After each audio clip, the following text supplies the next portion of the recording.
This is section 7.1 of Honors Algebra 2, completing the square. Before I tell you and explain to you what completing the square is, we're just going to start with some examples of quadratic equations that we know how to solve already.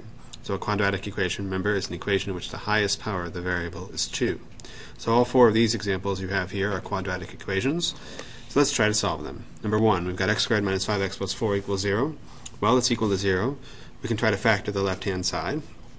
And it factors very nicely as x minus 4 times x minus 1. That means x minus 4 equals 0, or x minus 1 equals 0, so x equals 4, or x equals 1. So the solution set is 1, 4. Alright, how about number 2? X minus 3 quantity squared equals 7.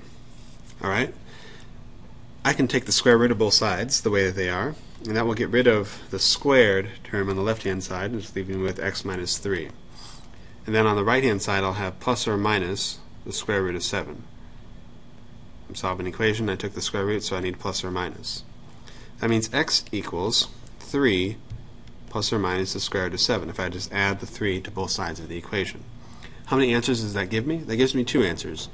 One with the plus and one with the minus. So 3 plus radical 7 and 3 minus radical 7.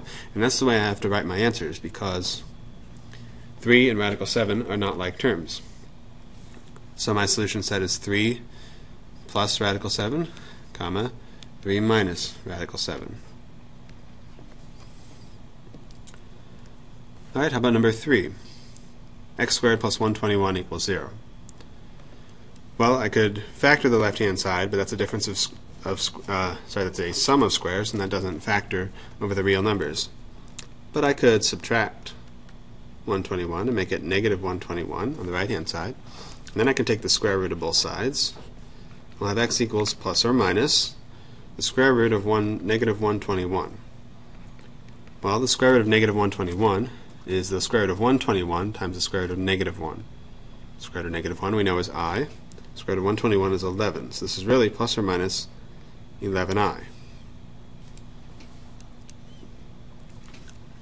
My solution set is 11i and negative 11i.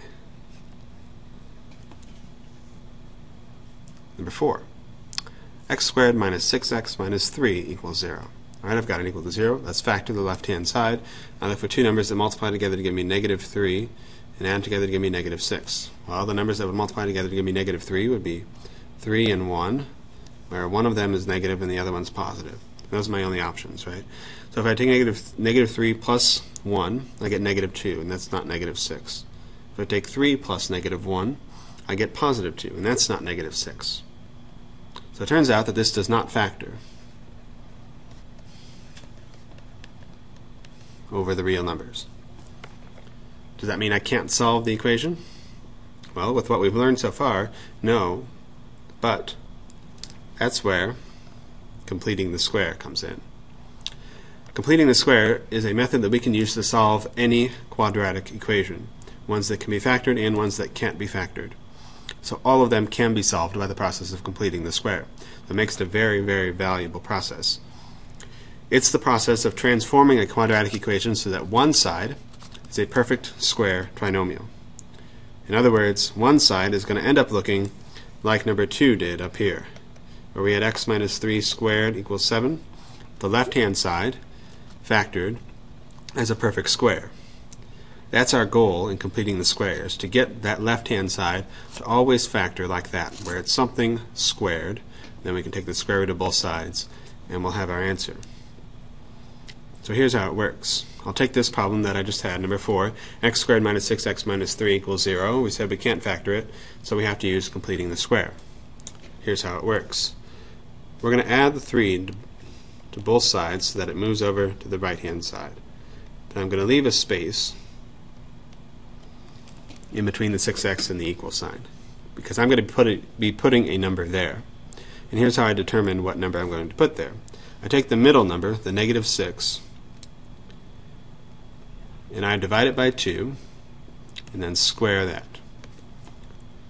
So negative 6 divided by 2 is negative 3, and negative 3 squared is positive 9. So I'm going to add a 9 to both sides of my equation. If I add it to the left side, I have to add it to the right side. And I want it on the left side because now x squared minus 6x plus 9 does factor. And it factors as x minus 3 times x minus 3, or x minus 3 squared. That's what I want to happen when I'm completing the square. That's why it's called completing the square. I'm manipulating my equation so that I have a perfect square trinomial on the left-hand side. X squared minus 6x plus 9 is a perfect square trinomial because it factors as a binomial squared. On the right-hand side, I have 3 plus 9, so I've got 12. Okay?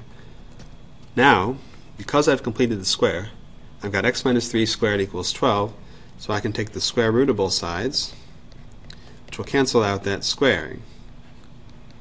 Then I need to have plus or minus on the right-hand side.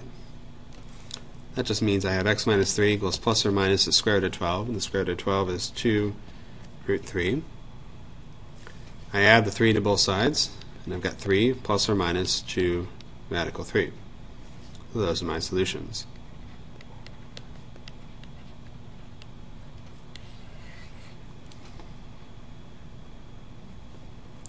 So let me do a couple more examples of how completing this square works.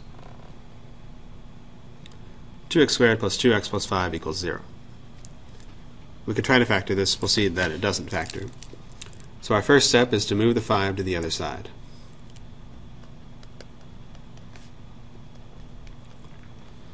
And then if we have a coefficient of x squared, a number multiplied by x squared that's not 1, like we do here, we have a 2 in the front, we need to move that. So we're going to divide everything by 2, including the negative 5. So that'll give us x squared plus x equals negative 5 halves. I need a 1 in front of x squared and nothing else. Okay, so now I take the number that's in front of the x, which is a 1 here, take 1 divided by 2, then I square it. So you take the middle number divided by 2, square it. So middle number divided by 2, then squared. That's the number you add to both sides of your equation. So here, that's 1/2 squared, which is 1/4. I'm going to add 1/4 to both sides of my equation.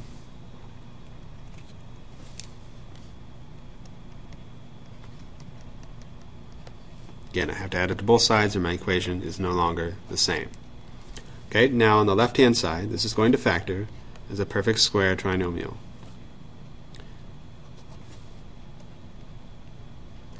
It will have the sign of the middle number in the top.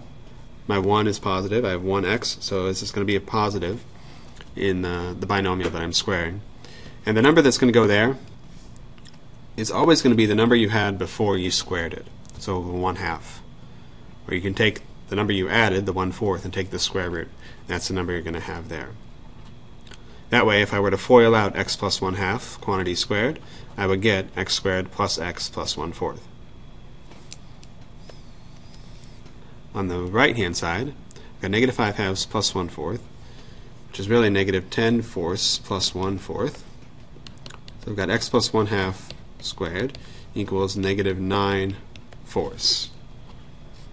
Okay, now I can take the square root of both sides, which gives me x plus 1/2 equals plus or minus the square root of negative 9 fourths.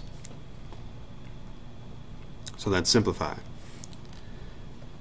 I can subtract the 1/2 to the other side, make it negative 1/2, plus or minus. Now the square root of negative 9 fourths is the square root of 9 fourths times I. The square root of 9 fourths is the square root of 9 over the square root of 4, which is 3 over 2. So this is really 3 over 2i. So those are my two answers. Negative 1/2 plus 3 over 2i, and negative 1/2 minus 3 over 2i. I can write them together as negative 1/2 plus or minus 3 over 2i. One more example. I'll walk through every step. You pay attention. Bring the 3 to the other side. Divide everything by the first number, the 7.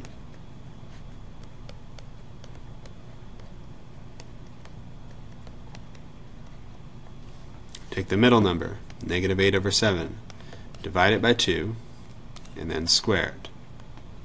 Okay, so negative 8 over 7 divided by 2 is negative 8 over 7 times 1/2, which is negative 8 over 14, which is negative 4 over 7. Square it. That's positive 16 over 49. So I'm going to add positive 16 over 49 to both sides. Notice the number you add is always going to be positive because when you square it, the negative goes away. The left-hand side will then factor as x minus, what was the number I had before I squared? That was negative 4/7. So x minus 4/7 squared equals, on the right-hand side, negative 3 over 7 is the same as negative 21 over 49 plus 16 over 49. But x minus 4/7 squared equals negative 5 over 49.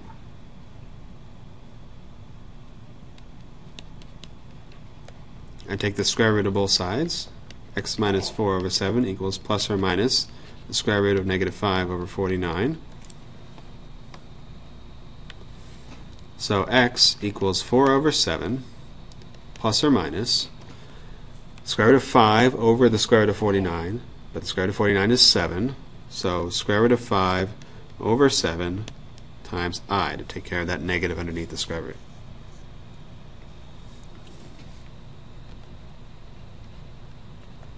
So x equals 4 over 7 plus or minus square root of 5 over 7 times I. So move the third term over. Divide everything by the first number, take the middle number, divide it by 2, square it, that's the number you add to both sides, factor the left-hand side as x plus or minus, whatever the sign of the middle term was, the number that you had before you squared it. And then simplify the right-hand side, take the square root of both sides, and then move the number that's added or subtracted onto x, move that to the other side. And then you're done. Same process every time. To practice that, you've got some problems to do in your book. If you have any trouble with them, shoot me an email over Christmas break. So pages 309 to 310, the written exercises numbers 1 through 11 odd, 14 to 26 even, and 35 and 37. That is the end of section 7.1.